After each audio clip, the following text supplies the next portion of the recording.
लोमड़ी और बीमार शेर की कहानी। जंगल का राजा शेर बूढ़ा हो चला था। उसकी शक्ति क्षीण हो गई थी।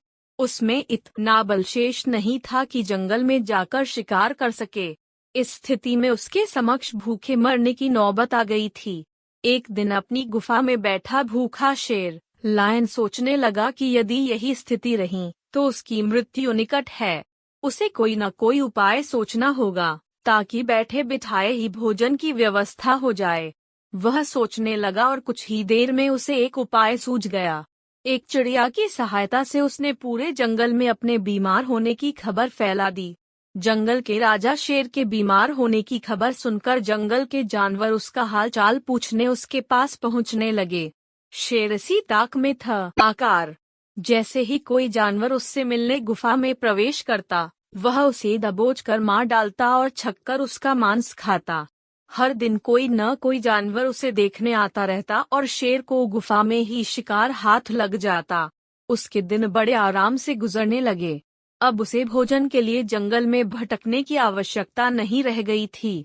बिना मेहनत के उसे अपनी ही गुफा में भरपेट भोजन मिलने लगा था। कुछ ही दिनों में वह अच्छा मोटा हो गया। एक सुबह एक लोमड़ी फोक्सू से देखने आई। लोमड़ी चालाक थी। वह गुफा के अंदर नहीं गई, बल्कि गुफा के द्वार पर खड़ी हो गई। वहीं से उसने शेर से पूछा, वनराज, आपकी तबीयत कैसी है? क्या अब आप अच्छा महसूस कर रहे हैं? कौन हो मित्र? अंदर तो आओ। मैं बीमार बूढ़ा शेर बाहर तक तुमसे मिलने नहीं आ सकता। मेरी दृष्टि भी कमजोर है। मैं तुम्हें यहाँ से ठीक से देख भी नहीं सकता। आओ मेरे पास आओ। मुझसे आखिरी बार मिल लो। मैं कुछ ही दिनों का मेहमान हूँ। शेर ने फुसलाकर लोमड़ी को गुफा के अंदर बुलाने का प्रयत्न किया। शेर के बोलते समय लोमड़ बड़ी ई की मात्रा बड़े ही ध्यान से गुफा के आसपास का नजारा ले रही थी। शेर की बात खत्म होते ही वह बोली, वनराज, मुझे क्षमा करें, मैं अंदर नहीं आ सकती। आपकी गुफा में अंदर जाते हुए जानवरों के पैरों के निशान तो हैं, किंतु बाहर आते हुए नहीं। इसका अर्थ मैं समझ गई हूँ।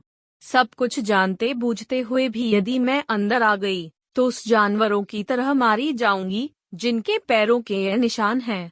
इसलिए मैं जा रही हूँ। लोमड़ी ने जंगल में जाकर बूढ़े शेर की करतूत सभी जानवरों को बता दी। उसके बाद कोई भी जानवर शेर से मिलने नहीं गया। इस तरह अपनी बुद्धिमानी से लोमड़ी ने न सिर्फ अपनी जान बचाई, बल्कि जंगल के अन्य जानवरों को भी शेर के हाथों मरने से बचा लिया। सीख: बुद्धिमान व्यक्ति दूसरों की गलतियों से सबक लेते हैं।